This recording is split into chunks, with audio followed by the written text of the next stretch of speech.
I walked into our Toronto apartment after a long weekend at a design conference in Montreal, and the first thing I noticed was Nathan's grin.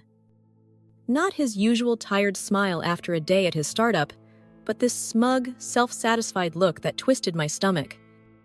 "Hey Laura, you're back," he said, leaning against the kitchen counter. His voice too casual, like he was hiding something big. I set my suitcase down and stared at him, trying to figure out what was off.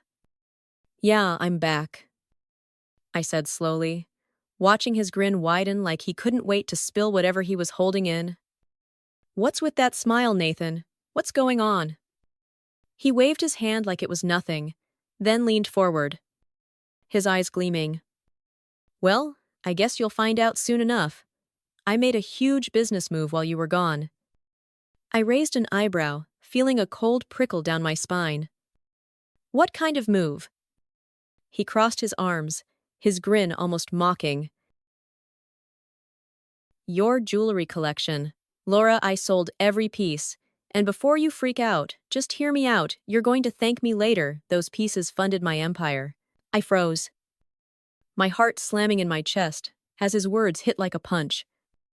My jewelry collection, the one I'd spent years building with my mom's sapphire earrings, my grandma's diamond necklace, the gold bracelet I bought after landing my first big interior design client, all gone. "What did you just say?" I asked, my voice shaking not because I was scared, but because I was trying not to scream.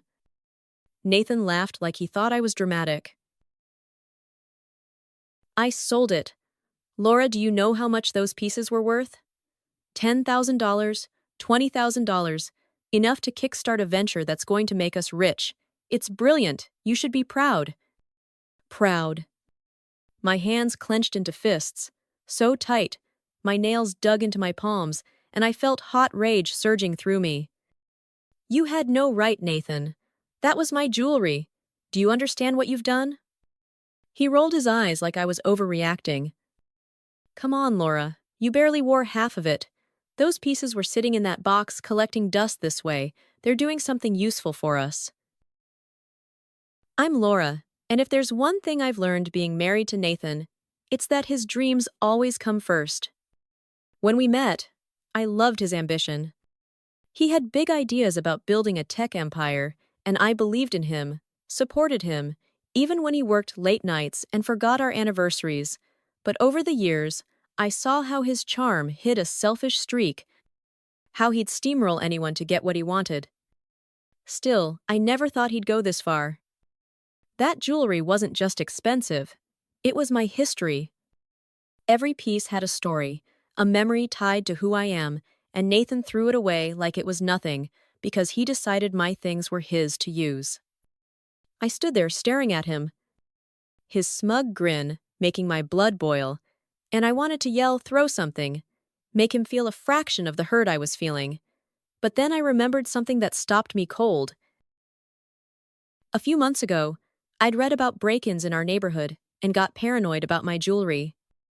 I'd taken my most valuable pieces, the sapphire earrings, the diamond necklace, the gold bracelet, and had tiny tracking devices embedded in their clasps.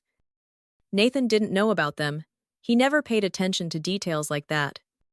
I forced myself to take a deep breath, hiding the storm inside me. He thought he'd won, thought he'd pulled this off without a hitch, but he had no idea I wasn't as clueless as he thought. That night, I sat in our bedroom staring at the empty drawer where my jewelry box used to be, and it felt like someone ripped a piece of my heart out. The sapphire earrings my mom gave me before she passed. The diamond necklace my grandma wore at her 50th anniversary. The gold bracelet I bought to celebrate my first five-figure design project, all gone because Nathan saw them as dollar signs, not memories. I wanted to storm into the living room and scream at him, demand answers, but I knew if I did, I'd lose control, and he'd twist it, make me feel like I was unreasonable. Instead, I grabbed my phone, my hands trembling as I opened the tracking app I'd installed.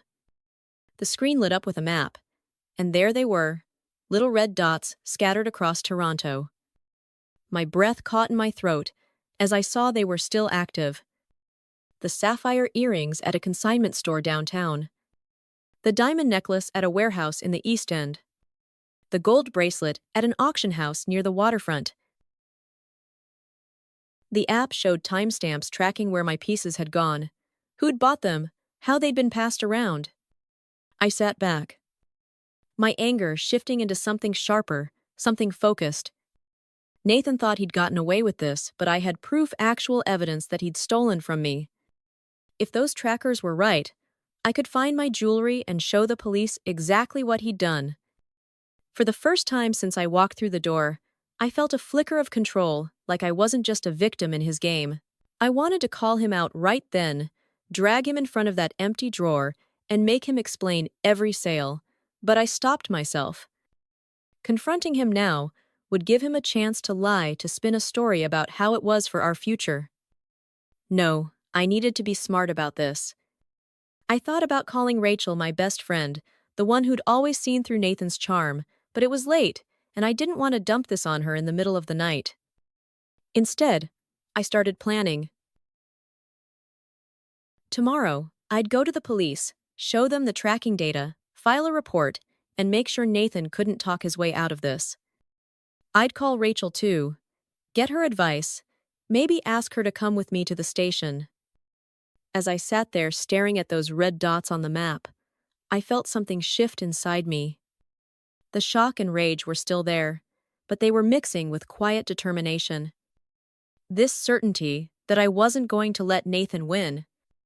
He'd taken so much from me over the years, my time, my trust, my dreams, but he wasn't going to take this. Not my jewelry, not my history, not my fight.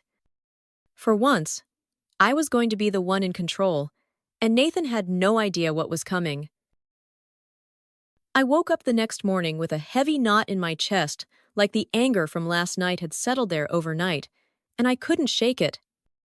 Nathan was already gone, probably at his startup, acting like he hadn't torn my world apart by selling my jewelry collection, my mom's sapphire earrings, my grandma's diamond necklace, my gold bracelet, all pieces I'd poured my heart into over the years. I sat on the edge of the bed, staring at my phone where the tracking app was still open. Those little red dots blinking across Toronto like a map of Nathan's betrayal. I wanted to scream to call him and demand he explain how he could do this to me, but I knew that wouldn't get my jewelry back, wouldn't make him feel the weight of what he'd done. Instead, I grabbed my phone and called Rachel, my best friend, the one who'd always seen Nathan for who he was, even when I was too blind to notice. Rachel picked up on the second ring, her voice groggy but concerned. "Laura, what's wrong? It's barely 8 in the morning." I took a deep breath, trying to keep my voice steady, as I told her everything. How I came home last night, how Nathan grinned like he'd won the lottery, and admitted he sold my entire jewelry collection to fund his stupid business. How he laughed when I got upset, like I was overreacting. "Rachel," I said, my voice breaking. "He took everything. My mom's earrings, my grandma's necklace, the bracelet I bought after my first big design job, and he thinks it's fine, because it's for his empire." Rachel was silent for a moment, then exploded. "Are you kidding me, Laura? He had no right. That's theft. You need to go to the police right now." Her words hit me hard, because she was saying what I'd been thinking, but hearing it out loud made it real, made me realize I couldn't sit here and let Nathan get away with this. I hung up with Rachel, promising to call her later, and opened the tracking app again, just to be sure I wasn't imagining things. The dots were still there, the sapphire earrings at a consignment store downtown, the diamond necklace in a warehouse in the East End, the gold bracelet at an auction house by the waterfront. I felt a surge of clarity, like the anger was sharpening into something I could use. I grabbed my notebook, where I'd written down every piece in my collection, their stories, their worth, maybe $20,000, maybe more, but it wasn't just about the money, it was about what they meant to me. I got dressed, pulled on my coat, and headed to the Toronto police station. My heart pounding, but my mind set on making Nathan pay for what he'd done. Walking into the station was intimidating, with officers moving around, phones ringing, people waiting, but I pushed through the nerves and went to the front desk. "I need to report a theft," I said, my voice steadier than I felt. The officer looked up, his expression calm but attentive. "Was it your property?" "Yes," I said, taking a deep breath. "All my jewelry collection. It was sold without my permission." His eyebrows went up, but he nodded and called over another officer. A guy with a name tag that read, Detective Mark Lawson. Detective Lawson led me to a desk. His face serious but kind, like he'd seen this kind of thing before. "Tell me what happened," he said, pulling out a notepad. I explained everything: Nathan's smug confession, how he sold my jewelry to fund his business, the tracking devices I'd put in the clasps months ago because of break-ins in our neighborhood. When I showed Detective Lawson the tracking app on my phone, his eyes lit up like he was impressed. "This is solid evidence," he said, scribbling notes fast. "If these trackers are active, we can likely recover some of your pieces. Do you have a list of what was taken?" I handed him my notebook, the one with every piece listed: the sapphire earrings from my mom, the diamond necklace from my grandma, the gold bracelet I bought myself. It felt strange watching him read through it, because those weren't just items, they were my life, my memories, and Nathan had thrown them away like they were nothing. Detective Lawson looked up from the list, his expression serious. "This is excellent, Laura. The tracking data could make this case straightforward, but since your husband sold your property without consent, this is also fraud. Are you ready to press charges?" I hesitated for a second. The word fraud hitting me like a brick, because it meant Nathan wasn't just selfish, he was a criminal. "Yes," I said finally. "I want him held accountable." Detective Lawson nodded, his face resolute. "Good. We'll start by verifying the tracker signals. If the items are where you say they are, we can move fast to retrieve them." He took down more details, asked about Nathan's business, his startup that he was always bragging about, and I realized how little I knew about what he did day to day. As I left the station, I felt relief and adrenaline, like I'd taken a huge step and there was no going back. The police were on my side. They had my evidence, and for the first time since Nathan's grin last night, I felt I had a real chance to get my jewelry back, to make him face what he'd done. I called Rachel on my way home, my hands still shaking from the station. "Rachel, I did it. I went to the police." I told her everything: the app, the detective, the fraud charge. She was furious but proud. "Laura, you're handling this better than I would," she said, her voice fierce. If it was me, I'd be at Nathan's office flipping his desk right now.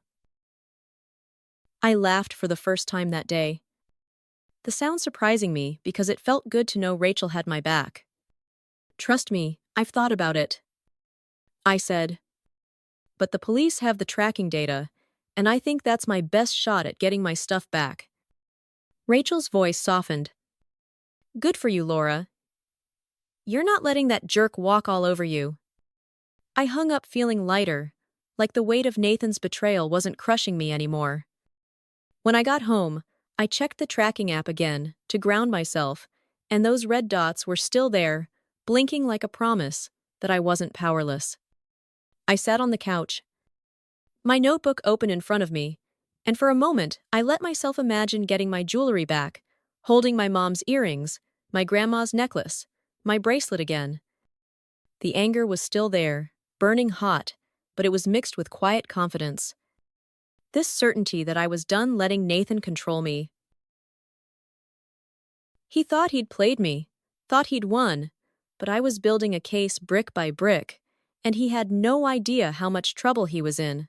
I was sitting at the kitchen table the next morning, my coffee untouched because my mind was spinning from everything at the police station yesterday. I kept replaying Detective Lawson's words about Nathan's fraud, about how my jewelry collection, my mom's sapphire earrings, my grandma's diamond necklace, my gold bracelet wasn't just sold for his startup, but tied to something bigger, something illegal. My phone buzzed, pulling me out of my thoughts, and I saw it was Detective Lawson calling. I answered, my heart racing, because every call from him felt like another piece of the puzzle falling into place. Laura, he said, his voice steady but serious. We verified the tracker signals and recovered 2 of your pieces, the sapphire earrings and the gold bracelet, from a consignment store downtown. We're working on the diamond necklace. It's at a warehouse, but we've got cooperation from the owners. I let out a breath. I didn't know I was holding, feeling relief because those pieces weren't just jewelry. They were my history, my mom, my grandma, my pride. Thank you, I said, gripping the phone so tight my knuckles hurt. Does this mean I'll get them back soon? It's looking good, Detective Lawson replied. But there's more. We flagged unusual transactions in your husband's business accounts. And it's not just about the jewelry sale. There's evidence of financial misconduct, maybe $30,000, maybe more moving through accounts we can't fully trace yet. My stomach dropped because I knew Nathan was selfish, but hearing it laid out like that made me feel I was married to a stranger. What does that mean for me? I asked, my voice shaking, not because I was scared, but because I was so angry I could barely think straight. You're not implicated, he reassured me. But we need you to stay cooperative, provide any details you can. Nathan's actions could have serious consequences. I hung up, my head spinning with rage and disbelief because Nathan hadn't just betrayed me. He'd built his empire on lies, and now it was catching up to him. I paced the apartment all day, the anger building like a storm I couldn't contain, because every time I thought about Nathan's smug grin when he told me he sold my jewelry, I wanted to scream. I kept checking the tracking app, watching those red dots like they were proof I wasn't crazy proof. Nathan couldn't walk away from this. By evening, I couldn't hold it in anymore. I needed to face him, needed him to know I wasn't the clueless wife he thought I was. When Nathan walked through the door that night, tossing his keys on the counter like nothing was wrong, I felt my blood boil. Busy day, he said, glancing at me. What's for dinner? I didn't try to hide my anger, crossing my arms and staring him down. Nathan, we need to talk right now. His grin faded, replaced by a wary look, like he knew something was up. What's wrong, Laura? What's got you so worked up? What's wrong? I repeated, my voice sharp because I couldn't believe he had the nerve to act innocent. You stole my jewelry to fund your so-called empire, and now the police are investigating you. That's what's wrong. The color drained from his face, but he recovered fast, his eyes narrowing. Police, what are you talking about?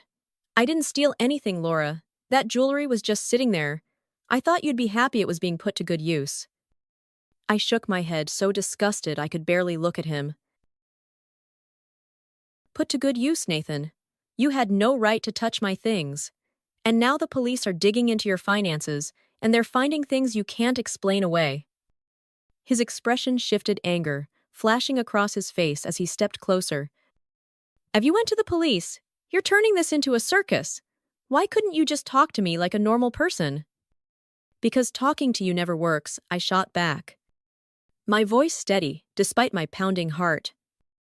You always twist things, make it my fault, but this time there's evidence and you can't lie your way out. Nathan stared at me, his jaw tight like he was trying to hold himself together. You've made a huge mistake, Laura. If you think you can ruin me like this, you're wrong.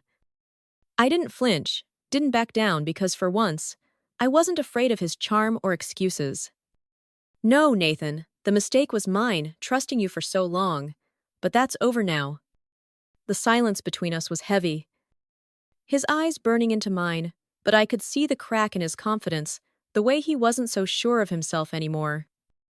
He turned and stormed out of the kitchen, the door slamming behind him so hard, It echoed through the apartment. I stood there, my hands shaking, but my mind clear, because that confrontation wasn't just about yelling at him, it was about taking my power back, showing him I wasn't going to let him walk all over me anymore. I sat on the couch, my heart racing, but a strange calm settling over me, because I'd done it. I'd faced Nathan, and he didn't have an answer, didn't have a way to spin this. I thought about calling Rachel to tell her what happened, but I needed to process it first, needed to let this moment sink in. The police were moving forward. They'd recovered my earrings and bracelet, and Detective Lawson's words kept echoing about Nathan's financial misconduct, about how this was bigger than I'd thought. It hit me that Nathan wasn't just reckless, he was dangerous, and I'd been living with someone I didn't know. But instead of feeling scared, I felt focused, like every step I was taking was pulling me closer to getting my life back. I opened my notebook, the one with my jewelry list, and ran my fingers over the page, imagining holding my mom's earrings, my grandma's necklace again. The anger was still there, but it was fueling me now, pushing me to keep going, because Nathan thought he'd won, but he was wrong, and I was going to make sure he faced every consequence coming his way. I was on the phone with Detective Lawson the next morning, my hands gripping the receiver, because every call from him felt like another bomb dropping on my life. "Laura," he said, his voice calm but heavy. "We've recovered more of your jewelry. The diamond necklace was traced to a private auction house downtown, and we've got it back, along with the sapphire earrings and gold bracelet. We're still tracking one last piece, but this is progress." I felt a wave of relief, because those pieces, my mom's earrings, my grandma's necklace, my bracelet, weren't just things, they were my past. My strength and knowing they were coming back to me made me feel I was winning. "Thank you," I said, my voice trembling with hope. "When can I come get them?" "Come by this afternoon," he said. "And Laura, you've handled this with real strength. Not everyone steps up like you did." I hung up and sat there for a moment, letting it sink in, because it wasn't just about the jewelry anymore. It was about everything I'd fought for since Nathan told me he sold my collection. I thought about his smug grin, his lies about building an empire for us, and how every step I'd taken since then, going to the police, hiring Sarah the lawyer, filing for divorce, was me taking my life back from him. I drove to the station that afternoon, my heart pounding with excitement and nerves because I was about to hold my pieces again. Detective Lawson met me at the front desk and handed me a small box, and when I opened it, there they were, my mom's sapphire earrings, sparkling like they were new, my grandma's diamond necklace heavy with memories, my gold bracelet shining, like the day I bought it after my first big design job. I ran my fingers over them, tears stinging my eyes, because these weren't just things, they were proof I'd fought and won. I left the station clutching that box like it was my lifeline, and called Sarah, my lawyer, to check on the divorce because I needed to know Nathan was out of my life for good. "Laura," she said, her voice steady, "the papers are finalized. Nathan was served yesterday, and your financial separation is complete. His debts won't touch you, you're free." I let out a breath I didn't realize I was holding, because hearing those words felt like a weight lifting off my chest, like I could breathe again. "Thank you, Sarah," I said, feeling quiet joy, because it wasn't just about the money or the jewelry, it was about being done with Nathan's lies, his betrayal, his control. I got home and spread the jewelry out on the table, staring at them for a long time, because every piece told a story of who I was before Nathan tried to erase me, and now they were mine again. That evening, Nathan sent me a message, his words dripping with desperation. "You really had to drag this out, Laura. I hope you're happy now." I stared at the text, my first instinct to fire back to tell him how much he'd hurt me. But then I stopped, because responding would give him power he didn't deserve anymore. I deleted the message and blocked his number, my hands steady because I was done letting him pull me back into his chaos. I called Rachel instead, needing to share this moment with someone who'd been there through it all. I told her about the jewelry, the divorce, Nathan's pathetic text, and she was over the moon. "Laura, let's go out tonight," she said, her voice bright. "We're celebrating you, the woman who didn't just survive. Nathan, she crushed it." I laughed, the sound feeling so good because Rachel always knew how to lift me up when I needed it most. We met for dinner at a little place downtown, and Rachel raised her glass with a grin. "To Laura Bennett," she said. "The strongest person I know who took her life back and didn't let that jerk win." I clinked my glass against hers, smiling for the first time in weeks because I was starting to believe her, starting to see myself as someone who didn't just get through this, but came out stronger. Rachel leaned in, her face serious for a moment. "You're more than you think. Laura, you took control when it mattered. Don't ever forget that."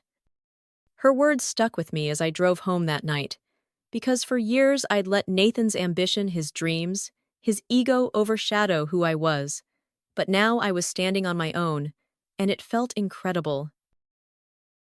When I got home, I sat down with my notebook, the one where I'd listed my jewelry all those weeks ago, and I realized something huge. I wasn't angry anymore. The betrayal, the hurt, the rage, they were still there somewhere, but they weren't running my life. They weren't defining me. I'd learned how to fight for myself, how to set boundaries, how to let go of what I couldn't control, and that was worth more than any piece of jewelry. I thought about Detective Lawson's words about Sarah's help, about Rachel's support, and I knew I hadn't done this alone, but I'd taken the first steps, I'd made the choices that got me here. I looked at my phone, where I'd saved a photo of my recovered jewelry, the earrings, the necklace, the bracelet, and I felt deep peace, because they weren't just back. They were symbols of everything I'd reclaimed. A few days later, I met with Sarah one last time to go over the final paperwork, and she smiled as she handed me the signed divorce decree. "You're officially free, Laura," she said. "You've built a solid foundation to move forward. Whatever you want to do next is yours to decide." I thanked her, feeling a sense of possibility I hadn't felt in years, because for the first time my future wasn't tied to Nathan's mistakes, it was mine to shape. That night, I sat in my apartment, now my space completely my own, and I thought about what Rachel had asked at dinner. What's next for Laura Bennett? I smiled to myself because the answer was simple. Anything I want. Nathan had tested me in ways I never imagined, but I'd come out stronger, more sure of who I am. And as I looked around my home, my life, my future, I knew I was finally free to define it all on my own terms.